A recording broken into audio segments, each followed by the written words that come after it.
இன்றைய தினம் பாராளுமன்றத்தில் உரையாற்றிய அர்ச்சுனா ராமநாதன் தில்லிப்பளை ஆதார வைத்தியசாலையில் மிகப்பெரிய லஞ்ச ஊழல் இடம்பெற்றுள்ளதாகவும் அது தொடர்பான ஆதாரங்களுடன் தான் லஞ்ச ஊழல் ஆணைக்குழுவில் முறைப்பாடு பதிவு செய்துள்ளதாகவும் விசாரணைகள் ஆரம்பிக்கப்படும் எனவும் இரணைமடு குளம் தொடர்பாகவும் இரணைமடு நீர் வருகை தொடர்பாகவும் சில விடயங்களை அவர் பாராளுமன்றத்தில் இன்று தெரிவித்தார். மதிப்புக்குரிய மூலாசன ஊட மந்திரித்துமா ඒවගේම අනිත් පාරාළුමන්ත්‍ර මැට පාරාළුමන්ත්‍ර தமிழிலே கதைக்கின்றேன் மற்ற பாராளுமன்ற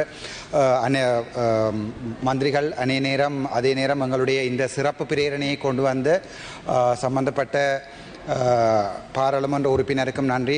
இவ்வாறு எங்களுடைய நிசாம் காரியப்பர் அவர்கள் சொன்னது போன்று இந்த ஒத்திவைப்பு வேளை பிரேரணையின் போதான இந்த ஒரு சில நிமிடங்கள் எங்களை போன்ற பாராளுமன்ற உறுப்பினர்களுக்கு மிகவும் முக்கியமான ஒரு விடயம். நான் இந்த விடயத்திலே நான் உண்மையாகவே கலனியிலே நான் பிறந்திருக்காவிட்டாலும் வளர்ந்திருக்காவிட்டாலும் உண்மை என்னவென்றால் நான் கொழும்பு தெற்கிலே கூட வாழ்ந்திருக்கிறேன். 2015ஆம் ஆண்டிலிருந்து 2018ஆம் ஆண்டு காலப்பகுதியிலே நான் இருந்த வீடு நெஞ்சளவுக்கு கூட தண்ணி அங்கே வந்திருக்கிறது துட்டகமனு ஸ்ட்ரீட்டிலே.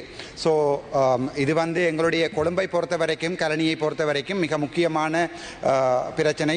மழை நேரங்களிலே இந்த தண்ணீரானது குடிமனைகளுக்கு போகின்ற போது இடப்பெயர்வுகள் என்று சொல்லும்போது தான் எனக்கு ஞாபகம் வருகிறது. நான் எங்களுடைய கிளிநொச்சி சம்பந்தமாக கதைக்க வேண்டும்.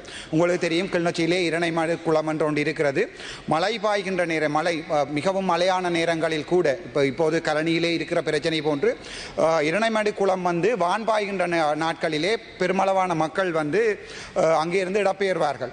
அதே நேரம் உங்களுக்கு தெரியும், நான் நினைக்கிறேன் 1350 மில்லியன் US பெறுமதி உள்ள ஏடிபி வங்கியினுடைய ஃபண்டிங்கிலே தான் இந்த இரணைமடு குளம் 35 அடியிலிருந்து 37 அடிக்கு உயர்த்தப்பட்டு அங்கிருக்கின்ற நீரை கடலிலே விரயம் செய்யாமல் யாழ்ப்பாணத்துக்கு கொண்டு வருவதற்காக அவர்கள் அந்த அபிவிருத்தியை செய்திருந்த போதும் இன்று வரைக்கும் யாழ்ப்பாணத்துக்கு அந்த தண்ணி வரவில்லை. டிசிசி மீட்டிங்கிலே நாங்கள் அவை பற்றி கதைக்கின்ற போது மீசாலைக்கு வந்திருக்கிறது, அது படி ஒவ்வொரு இடங்களுக்கு வந்திருக்கிறது என்று சொல்லுகிறார்கள். அதிலே எக்கச்சக்கமான மில்லியன் கணக்கான பணம் விரயமாக்கப்பட்டிருக்கிறது, அதிலே வேஸ்ட் ஆக்கப்பட்டிருக்கிறது. நல்ல உதாரணம், யாழ்ப்பாணத்திலே மழை பெய்கின்ற போது நல்லூர் பகுதிகளில் கூட இந்த பாதைகளிலே நீர் வளைந்தோடக்கூடிய எந்த ஒரு கட்டமைப்புகளும் யாழ்ப்பாணத்தில் இருக்கவில்லை. ஸோ இவை எல்லாம் எப்படி நாங்கள் பார்க்கிறோம் என்றால் கடந்த அரசாங்கங்கள காலத்திலே நடந்த மிகப்பெரிய ஊழலாகத்தான் பார்க்கிறோம். ஊழல் என்று சொல்லும் போது தான் ஞாபகம் வருகிறது, நான் இப்போது லஞ்ச ஊழல் ஆணைக்குழுவுக்கு போய்விட்டு அவசரமாக ஓடி வருகிறேன். என்னென்றால் இந்த ஊழல் விடயமாக கதைக்கணும். யாழ்ப்பாணத்தில் இருக்கின்ற ஆதார வைத்தியசாலையான தெல்லிப்பளை ஆதார வைத்தியசாலையிலே இப்போது கிட்டத்தட்ட 30 மில்லியன் பெறுமதியான பணம் ஒரு டாக்டர் எஸ் அவருடைய பேர் ஒரு ஒன்காலஜி கன்சல்டன்ட், பேர் சொல்லுவது அவ்வளவு நல்லதில்லை, தன்னுடைய சொந்த பணமாக அந்த வைத்திய அதிகாரிக்கு தெரியாமல் அந்த 30 மில்லியன் பெறுமதியான பணத்தை கேன்சர் வைத்தியசாலைக்கு கிருஷாந்தி டாக்டர் அந்த பணத்தை அவர் எடுத்து தன்னுடைய சொந்த பணமாக பாவித்து வடக்கு மாகாணத்திலே அவர் தன்னுடைய விருப்பத்துக்கு ஏற்ற மாதிரி அந்த வைத்தியசாலையை அவர்கள் தங்களுடைய விருப்பத்துக்கு ஏற்ற மாதிரி நிர்வகிக்கிறார்கள். சுகாதார அமைச்சிலே அந்த எந்த அனுமதியும் பெறவில்லை. ஆனால் என்ன விடயம் என்றால் அதை டிசிசி மீட்டிங்கில் நாங்கள் கதைக்கின்ற போது அதற்கு டிஃபமேஷன் வழக்குகளை போட்டுக் கொள்கிறார். ஆகவே இன்று லஞ்ச ஊழல் ஆணைக்குழுவிலே கிருஷாந்தி அம்மாவினுடைய தனிப்பட்ட அந்த பண கொடுக்கல் வாங்கல் அந்த வைத்தியர் தேவநேசன் அவர்களிடம் கேட்கின்ற போது அவர் சொல்லுகிறார் தனக்கு அது தெரியாது. வைத்தியர் கேதீஸ்வரன் சொல்லுகிறார் அதுக்கு மேலே இருக்கின்ற RDHS தனக்கு அது தெரியாது. ஆனால் மில்லியன் கணக்கான பணம் தெல்லிப்பளை ஆதார வைத்தியசாலையிலே பாவிக்கப்படுகிறது. மிகப்பெரிய ஊழல். அந்த ஊழல் தொடர்பாக நான் இன்று லஞ்ச ஊழல் ஆணைக்குழுவுக்கு போயிட்டு இன்று தான் நான் வந்து கொண்டிருக்கிறேன். இப்போது நான் அந்த ஊழல் போது இன்னொரு விடயத்தை சொல்லணும். அண்மையிலே මම මේ දවස් කීපයකට කලින් ගියා අනුරාධපුර මේ මගේස්ත්‍රාට් මගේ අර ලයිට් සිග්නල් කේස් එකට ගියා. එතකොට මිනිස්සු මට ගෙනත් දුන්නා ගරු මන්ත්‍රීතුමා විවාදයට අදාළ ප්‍රශ්නයට අදාළව කතා කරොත් වඩා හොඳයි කියලා අපි යෝජනා කරනවා. ඒ අදාළ එක තමයි. එතකොට එතුමා එතනින් මිනිස්සු මට ගෙනත් දුන්නා. ඒ කියන්නේ මිලියන් 500 ගේ එකක් මිලියන් 5ට ලියලා තියෙනවා කියලා ඔප්පුවක් ගෙනත් දුන්නා. එතකොට ඒවා ගැන කවුරුත් හොයන්නේ නැහැ. ඒවා ගැන නමක් කියන්න මට කැමති නැහැ. මම අදාළ පුත්කලයට කිව්වා ඔබතුමා මේ ඩීට් එක ලියලා තියෙනවා කියලා. මම ඒක ගැන වැඩිපුර කතා කරන්නේ නැහැ. අපි ප්‍රශ්නයකට එමු. එතකොට நான் சொல்லுகிறேன் என்றால் இப்போது எங்கட வடக்கு மாகாணத்தில் இருக்கின்ற நீர் வடிகால்கள் அல்லது இரணைமடு மட குளத்திலே இருக்கின்ற அந்த தண்ணீர் அமைப்புகள் மழை பெய்கின்ற போது, அதாவது வந்து எங்களுடைய ஒரு மழை பெய்து வான்பாய்கின்ற போது கிளிநொச்சி மக்கள் மிகவும் பாதிக்கப்படுகிறார்கள். நாங்கள் ஒவ்வொரு மாவட்டங்களுக்காக இந்த ஒத்திவைப்பு பிரேரணையை கொண்டு வர முடியாது. ஆகவே நாங்கள் இந்த நிமிடத்திலே கேட்டுக்கொள்வது என்னென்றால், இவற்றுக்கு ஒரு எங்களுடைய நிசாம் காரியப்பர் அவர்கள் சொன்னது போன்று இவற்றுக்கு ஒரு சிறப்பான கமிட்டி ஒன்று அமைக்கப்பட்டு அவை முழுவதுமாக இலங்கை முழுவதாக ஆராயப்படணும். இது மட்டுமல்ல, கிழக்கு மாகாணங்களில் இந்த பிரச்சனை இருக்கிறது, அனுராதபுரங்களில் இந்த பிரச்சனை இருக்கிறது. இவை ஒரு கமிட்டி ஒன்று அமைக்கப்பட்டு இந்த கமிட்டிகள் வந்து சரியான சரியான விசாரணை ஒன்று ஏற்படுத்தப்பட வேண்டும். ஆகவே இந்த இவ்வகையான ஒத்திவைப்பு பிரேரணை ஒரு தனிப்பட்ட ஒரு பிரதேசங்களுக்கு மட்டும் கொண்டு வராமல் இந்த ஒத்திவைப்பு பிரேரணை இலங்கை முழுவதுமாக கொண்டு வரப்பட்டு அவற்றிலே அதாவது இலங்கையில் இருக்கின்ற சகல பிரதேசங்களிலும் இருக்கின்ற வெள்ள நீர் பாய்கின்ற பிரச்சனைகள் தொடர்பாக ஆராயப்படுமாக இருந்தால் வடக்கு மாநிலத்தில் இருக்கிற நாங்களும் கிழக்கு மாநிலத்தில் இருக்கிற நாங்களும் இந்த இலங்கையினுடைய ஒரு சமகுடிகளாக மதிக்கப்படுவோம் என்ற ஒரு நம்பிக்கையிலே இந்த பிரேரணையை நான் ஆமோதித்து வழிமொழிந்து சந்தோஷமாக இந்த பிரேரணையை ஏற்றுக்கொண்டு எனது கருத்தை முடிக்கிறேன். நன்றி, வணக்கம். தற்போது மிகவும் பேசப்படுகின்ற ஒரு விடயமாக பிள்ளையானுடைய விவகாரம் மாறியுள்ளது. அவருடைய அலுவலகம் முற்றுகையிடப்பட்டதை தொடர்ந்து பல்வேறு வகையான விடயங்கள் வெளிவர தொடங்கியது. அங்கு 9 மில்லிமீட்டர் மற்றும் 7 மில்லிமீட்டர் வகையிலான ஆயுதங்கள் மீட்கப்பட்டது. அதைத் தொடர்ந்து 2 சடலங்கள் அங்கு மீட்கப்பட்டதாக மட்டக்களப்பு தகவல்கள் வெளியாகின்றது. ஆனால் உண்மைத்தன்மை எவ்வளவு தூரம் என்பது கேள்விக்குறியாக உள்ளது. ஆயுதங்கள் மீட்கப்பட்டது உண்மை.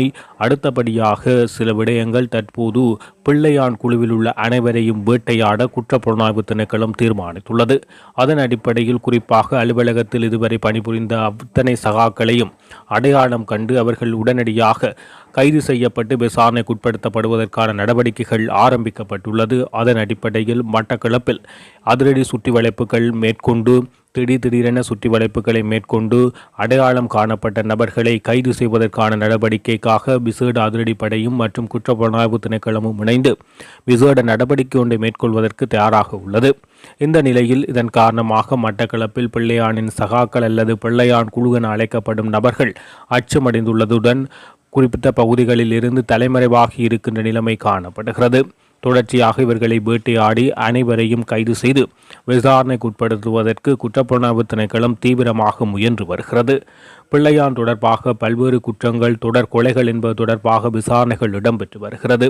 கிழக்கு பல்கலைக்கழக துணைவேந்தர் பேராசிரியர் ரவீந்திரநாத் அவர்கள் கடத்தப்பட்டு காணாமல் ஆக்கப்பட்ட விவகாரம் தொடர்பாக விசாரணைக்கு அழைக்கப்பட்ட இவர் தற்போது அந்த கொலை தொடர்பாகவும் மேலும் பல இரட்டை கொலை மற்றும் போலீஸ் சக்தி கொலை மற்றும் மேம்பாலத்தில் நடைபெற்ற கொலை என பல்வேறுபட்ட கொலைகளில் தொடர் கொலைகளில் இவர் சம்பந்தப்பட்ட விடயங்கள் தற்போது இவருடைய சகாக்கள் குறிப்பாக ஒரு கைது செய்யப்பட்ட ஆரம்ப காலத்திலிருந்து இவருடைய சகாவாக இருந்தவர் கைது செய்யப்பட்டுள்ளார். அத்துடன் இவருடைய சாரதி கைது செய்யப்பட்டுள்ளார். இவர் இருவர்களும் அரசு சாட்சியாளர்களாக மாறி பல விடயங்களை தெரிவித்ததன் அடிப்படையில் சில தொடர் கொலைகளுக்கு பிள்ளையானுக்கு உள்ள தொடர்புகள் தற்போது வெளிச்சத்துக்கு வந்துள்ளது.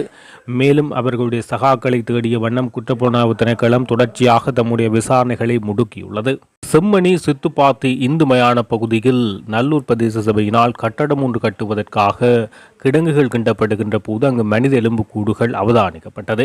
மயானம் என்பதால் மனித எலும்புக்கூடுகள் இருக்கும் என்ற பட்சத்தில் பின்னர் அந்த மனித எலும்புக்கூடுகள் அதிக அளவில் காணப்பட்டது. இதன் காரணமாக அச்சமடைந்து அவ்வாறான இடத்தை அடையாளப்படுத்தி அது தொடர்பாக மேலும் நடவடிக்கைகள் மேற்கொள்வதற்கு விடப்பட்டது. தற்போது அகழ்வு பணிகள் இடம்பெறுகிறது. இதுவரை 7 மனித எலும்புக்கூடுகள் இப்பொழுது கிடைக்கப்பெற்றுள்ளது. இதன் அடிப்படையில் அங்கு அந்த அகழ்வு குழியை மனித புதைகுழியாக அறிவிக்குமாறு சட்டத்தரணி VS நிரஞ்சன் கோரிக்கை ஒன்றை விடுக்கிறார். பொதுவாக நீதிமுறையின்படி ஒரு இடத்தில் 3 மனித உடலங்களுக்கு அதிகம் காணப்பட்டால் அவை மனித புதைகுழியாக அறிவிக்க முடியும் என்ற நியதியின் அடிப்படையில் தற்போது இந்த செம்மணி சிந்துப்பாத்தி இந்து மயானத்தில் இதுவரை 7 மனித உடல்கள் முழுமையாக மீட்கப்பட்டுள்ளதாகவும் மண்டையோட்டுடன் மீட்கப்பட்டுள்ளதாக வைத்திய அதிகாரிகள் தெரிவிக்கின்றனர். இந்த நிலையில் தற்போது இந்த சித்துப்பாத்தி இந்து மயானத்தில் செம்மணி படுகொலை இடம்பெற்றது. எனவே இந்த செம்மணி படுகொலையில் படுகொலை செய்யப்பட்டவர்கள் இங்கு புதைக்கப்பட்டிருக்கலாம் எனவும், சில வேளைகளில் வேறு இடங்களில் படுகொலை செய்யப்பட்டவர்கள் இங்கு கொண்டு வந்து புதைக்கப்பட்டிருக்கலாம் என்ற சந்தேகம் எழுந்துள்ளது. இங்குள்ள உடலங்கள் அல்லது உடல் சிதலங்கள் காணப்படுகின்ற முறையின் அடிப்படையில் அவை ஒழுங்கற்ற முறையில் காணப்படுவதன் காரணமாக ஒரேயடியாக நிறைய பேரை கொண்டு வந்து இங்கு புதைத்துள்ளார்கள் அல்லது ஒரு முறையற்ற ஒரு ஒழுங்கற்ற விதத்தில் அவர்களை ஒன்றன் பின் ஒன்றாக போட்டு மண்ணில் புதைத்துள்ளார்கள் என்பது தொடர்பாகவே அவ்வாறான நிலையிலேயே உடலங்கள் காணப்படுகிறது. எனவே நிச்சயமாக இவை எங்கிருந்தோ கொண்டு வந்து போடப்பட்டவை அல்ல, இங்கிருந்து செம்மணியில் கொலை செய்யப்பட்டவர்கள் இங்கு புதைக்கப்பட்டிருக்கலாம் என்று ஊகிக்கப்படுகிறது. இந்த நிலையில் தற்போது மருத்துவ ஆய்வாளர்கள், சட்ட வைத்திய அதிகாரிகள் ஆய்வின் அடிப்படையில் உறுதியான ஒரு விடயத்தை குறிப்பிடுகிறார்கள். இங்கு சிறுவர்கள், பெண்களினுடைய உடலங்கள் மிகவும் அதிகமாக காணப்படுகிறது. அதிலும் இதுவரை மீட்கப்பட்ட உடலங்கள் அனைத்தும் அடித்தே மரணிக்கப்பட்டுள்ளதாகவும் அடித்து கொலை செய்யப்பட்டதாகவே இந்த மரணங்கள் இடம்பெற்றுள்ளதாக ஒரு அதிர்ச்சிகரமான விடயத்தை தற்போது இவர்கள் தெரிவிக்கின்றனர். எனவே இது தொடர்பாக யாழ்ப்பாண நீதிபதி நேரடியாக களத்துக்கு விஜயம் செய்து இந்த மண்டையோடுகள், எலும்புக்கூடுகளை பார்வையிட்டதுடன் மேலும் இந்த அகழ்வு பணியை மனித புதைகுழியாக அறிவித்து தொடர வேண்டும். இங்கு மேலும் பல மனித எச்சங்கள் மீட்க வாய்ப்பு உள்ளது அல்லது மனித எச்சங்கள் உள்ளது என்பது உறுதிப்படுத்தப்பட்டதன் காரணமாக தொடர்ச்சியாக அகழ்வு பணிகள் இடம்பெற உள்ளது. இலங்கையின் யுத்த நிலைமைகள் காரணமாக இந்தியாவுக்கு சென்று அகதி வாழ்வு வாழ்ந்த 75 வயது மதிக்கத்தக்க முதியவர் சின்னையா சுலோகநாதன் என்பவர் இந்தியாவிலிருந்து இலங்கைக்கு திருப்பி அனுப்பப்படுகிறார். அவ்வாறு திருப்பி அனுப்பப்படுபவர் யாழ்ப்பாணம் பலாலி சர்வதேச விமான நிலையத்தை வந்தடைகின்ற போது குற்றப்புலனாய்வு திணைக்களத்தால் அகதி என்ற அடிப்படையில் அவர் குற்றப்புலனாய்வு திணைக்களத்தில் கைது செய்யப்படுகிறார். குற்றப்புலனாய்வு திணைக்களம் பயங்கரவாத தடுப்பு என்ற பிரிவில் அவரை கைது செய்வதற்கான நடவடிக்கையை மேற்கொண்டதால் இது சர்ச்சையாக மாறியது.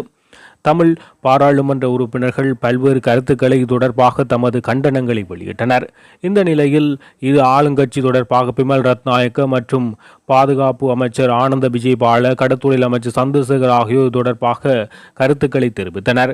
தாங்கள் இது கைதாக செய்யவில்லை, இது பலமையாக வதிவிட சட்டத்தின் அடிப்படையில் இந்த கைது இடம்பெற்றுள்ளது, மேலதிக நடவடிக்கைகள் மேற்கொள்ள உள்ளோம் என தெரிவித்தனர். இந்த நிலையில் சுமந்திரன் இதில் டபுள் கேம் ஆடியுள்ளதாக தற்போது இளங்குமரன் ஒரு பகிரங்கமான குற்றச்சாட்டை நீதிமன்றத்திற்கு முன்வைத்து தெரிவிக்கின்றார். குறித்த இந்த முதியவரை அவர் வெளியில் எடுப்பதற்காக அவர் குற்றப்புலனாய்வு திணைக்களத்தால் தடுக்கப்பட்ட உடனேயே ஊடகங்களுக்கு சுமந்திரன் ஒரு கருத்தை வெளியிடுகிறார். இது தொடர்பாக இவருடைய வழக்கு தொடர்பாக நான் ஆஜராகிறேன், இவரை வெளியில் எடுப்பதற்கான நடவடிக்கை மேற்கொள்கின்றேன். இந்த செயற்பாடு செய்த அரசாங்கம் மிகவும் அவமானப்படக்கூடிய ஒரு விடயமாக இது கருதப்பட வேண்டும். இது ஆரோக்கியமானதல்ல. வதிவிட சட்டத்தை அடிப்படையாக கொண்டு இவ்வாறான கைது இடம்பெறுவது தமிழ் மக்கள் தொடர்பாக இந்த அகதிகள், அதாவது தமிழகத்தில் இருந்து வர விரும்பும் மற்றும் வேறு நாடுகளில் அகதிகளாக இருப்பவர்களை வருகின்ற மக்களை தடுக்கின்ற ஒரு செயற்பாடாக அமையும் என காரசாரமான விவாதத்தை முன்வைத்த அவர் நீதிமன்றத்தில் இந்த முதியவர், அதாவது இந்த துலோகநாதன் தொடர்ச்சியாக உள்ளே இருப்பதற்கான நடவடிக்கையை மேற்கொண்டாரே தவிர அவரை வெளியில் எடுப்பதற்கான எந்தவிதமான ஆக்கப்பூர்வமான நடவடிக்கையும் சட்டத்திறனியாக இவர் மேற்கொள்ளவில்லை என அவருடைய உறவினர்களும் பாராளுமன்ற உறுப்பினர் இளங்குமரனும் சுலோகநாதனின் உறவினர்களும் இளங்குமரனும் பகிரங்கமாகவே இந்த குற்றச்சாட்டை முன்வைக்கிறார்கள். போலீசாரும் தனக்கு தெரிவித்ததாகவும் இவருடைய சட்டத்திரணி இவரை வெளியில் எடுப்பதற்கான நடவடிக்கையை மேற்கொள்ளவில்லை, தொடர்ச்சியாக அவரை உள்ளே இருத்துகின்ற நடவடிக்கையே இவருடைய செயற்பாடு இருந்ததாக போலீசாரும் தெரிவிக்கின்றனர். எனவே இளங்குமரன் சுமந்திரன் பகிரங்கமாக இவ்வாறு இவரை வெளியில் எடுக்கும் செயற்பாடை அவர் மேற்கொள்ளவில்லை, அரசியலுக்காக ஒரு கருத்தை தெரிவித்து இவரை தொடர்ச்சியாக உள்ளே வைத்து தன்னுடைய அரசியல் லாபத்தை தேடும் முயற்சியை மேற்கொண்டதாக இளங்குமரன் பகிரங்கமாக குறிப்பிடுகிறார். இவரை வெள்ளிக்கிழமை குற்றப்புலனாய்வு திணைக்களம் கைது செய்யவுடன் மல்லாகம் நீதிமன்றத்தில் ஆஜர்படுத்தி விளக்கமறியல் ஒரு வாரம் வைப்பதற்காக நீதவான் உத்தரவிடுகிறார். இந்த நிலையில் இந்த பிரச்சனைகள் எழும்பியவுடன் பாதுகாப்பு அமைச்சர் ஆனந்த விஜயபால குடிவரவு குடியேறுவு திணைக்களத்துடன் தொடர்பு கொண்டு அவரை நீதிமன்றத்திடம் கோரிக்கையை முன்வைக்கிறார்கள். குடிவரவு குடியேறுவு திணைக்களமும் இணைந்து அவர் அகதியாக வந்தவர், அந்த நடவடிக்கைகள் இந்திய அரசாங்கம் தான் மேற்கொள்ளப்பட்டது, அவரை உடனடியாக விடுதலை செய்ய வேண்டும் என்ற கோரிக்கையை முன்வைத்ததன் அடிப்படையில் நேற்றைய தினம் மல்லாகம் நீதிமன்றத்தில் அவர் முற்படுத்தப்பட்டு அவர் விடுதலை செய்யப்படுகிறார். அவருடைய விடுதலைக்கு மும்முரமாக ஆனந்த விஜயபால மற்றும் கடத்தொழில் அமைச்சர் சந்திரசேகர் ஆகியோர் இணைந்து செயற்பட்டதாக அமைச்சர் பிமல் ரத்நாயக் அவர்களுக்கு நன்றி தெரிவித்துள்ளார். இந்த நிலையில் இளங்குமரன் சுமந்திரனுடைய இரட்டை நிலைமையும் அவருடைய நரித்தனத்தையும் வெளிப்படுத்துகின்ற வகையில் அவரை காப்பாற்ற முற்படவில்லை என பகிரங்கமான ஒரு குற்றச்சாட்டை இளங்குமரன் முன்வைத்துள்ளார்.